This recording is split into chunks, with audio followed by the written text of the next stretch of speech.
Hey everybody, Joe here. We have a little bit to get into today on this topic of the Nipah virus. Many of you may not know this yet, but they're trying it again, possibly. So I thought I'd bring it to your attention so you know what to expect. Um, Over in India, there's been an outbreak. Let's take a look at said outbreak really quick. Let me go ahead and get that brought up.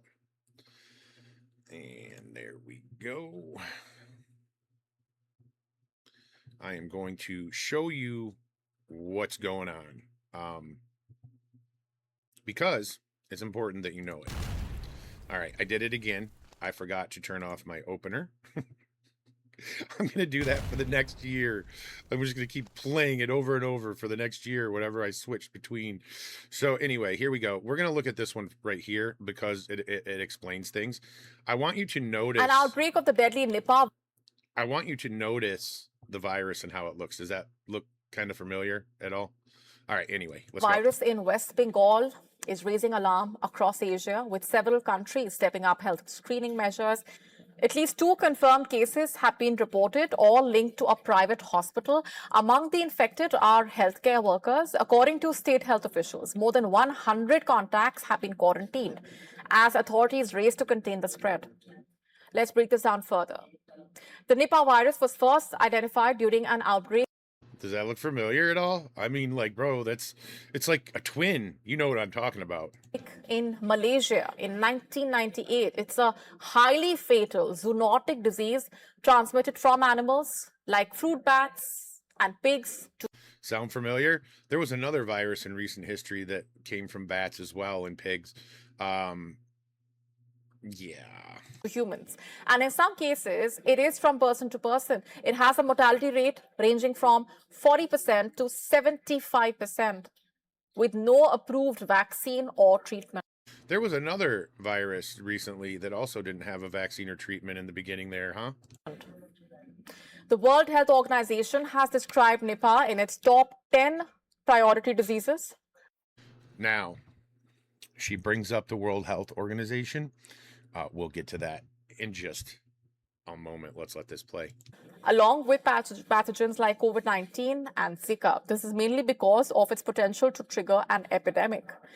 And the incubation period ranges from 4 to 14 days. People who contract the virus show a wide range of symptoms or sometimes none at all. Oh, where have we heard that before? Oh my God, I'm trying to remember. There was a virus at one point in recent history where you're either half dead or you just don't have any symptoms at all. Isn't that interesting? So let's listen to the symptoms. Initial symptoms may include fever, headaches, muscle pain, vomiting. Oh, whoa, not vomiting. Man, I do not want to be vomiting. That is the worst thing. I'd rather have, like, a flu or something. And sore throat. In some people, these may be followed by drowsiness, altered consciousness, pneumonia, and brain inflammation. In response, countries including Thailand, Nepal, and Taiwan have introduced or proposed stricter screening and surveillance measures. No cases have been reported outside India. Authorities say vigilance, early detection, and public awareness remain key as the situation continues to develop. There is public concern in China ahead of a Lunar New Year holiday when millions will be traveling. The Chinese health experts are saying. Wasn't that interesting? Because if you recall the Lunar New Year holiday, that was what was happening when a certain other recent virus appeared and reared its head.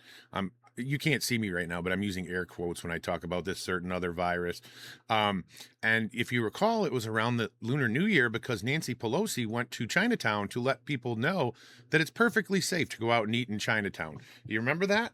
Yeah, isn't this also interesting? It is difficult to transmit and less likely to cause an outbreak in China.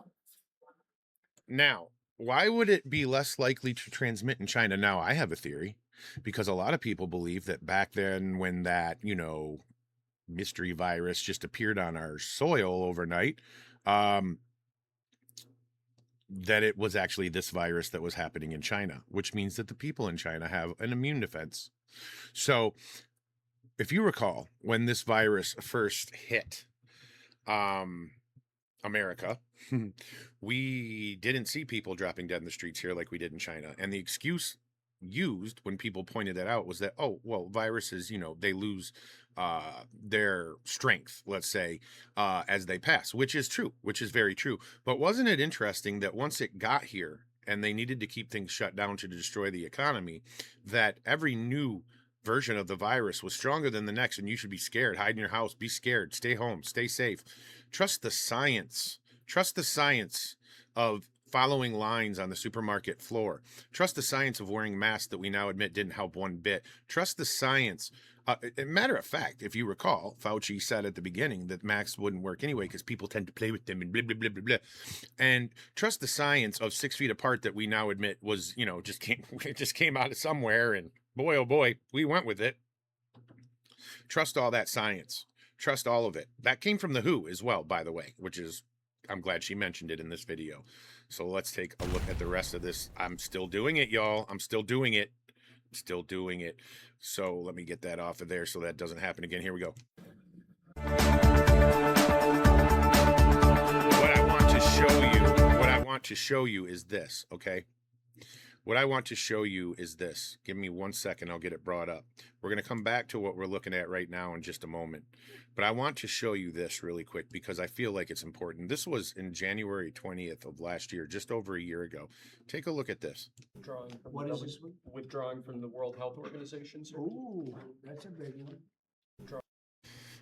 Interesting, right? Well, what just took effect on January 22nd of this year? The U.S. exit WHO withholds $260 million. Trump pulls out day one, skips huge bill. WHO cuts 18% budget, lays off 25% staff by summer. Chaos ensues. End of global health. Stay tuned, he says. Okay, so this happened. They took the flag down, if you remember, a couple days ago and so on at the WHO for the United States. We are officially out of the WHO. So isn't it interesting when you see things like this from just this week? Let's go through. I'll scroll down as far as I can. Let me see here. As far as I'm willing, I should say. Most of these are 6 hours, 5 days, 1 hour, 4 days. Look at these dates, guys. They're right here. 5 hours, 1 hour, 8 hours, 6 hours, 19 hours, 1 day ago, 27 hours ago, 4 hours ago, 21 hours ago.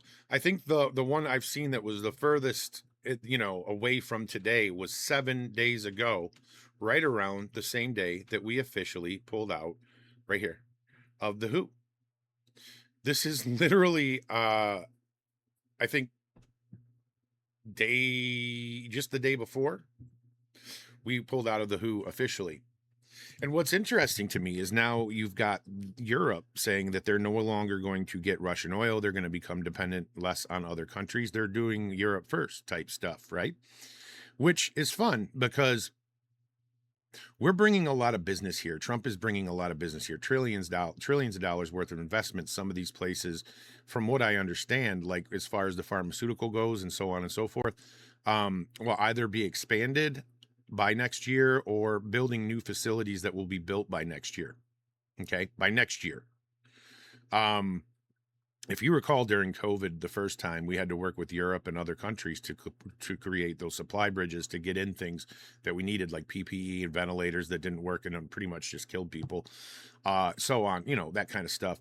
And now you've got all these countries that are going to go their country first. So that's not going to play well this go around. And they know this. I do believe that's why Europe announced that they're going to go Europe first yesterday or the day before. Maybe it was the day before. So what we're looking at now is America will be on its own. Not that I'm saying that the WHO was of any help in this situation. Like I said, they were, trusting the science. They were the ones putting out the trusted science. Oh, lock down everything, which we now know was really not good. Didn't help the spread and didn't help mental people from being less mental. We see that with the left today.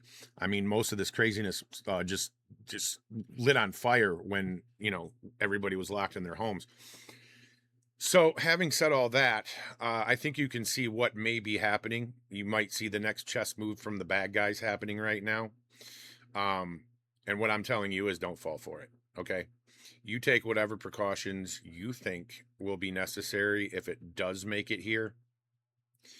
And you keep yourself safe, but do not fall for the propaganda. I know you guys that watch my channel won't, but you can see where we're going with this already. So anyway, guys, that's what I got for you on this, and I will talk to you again very, very soon.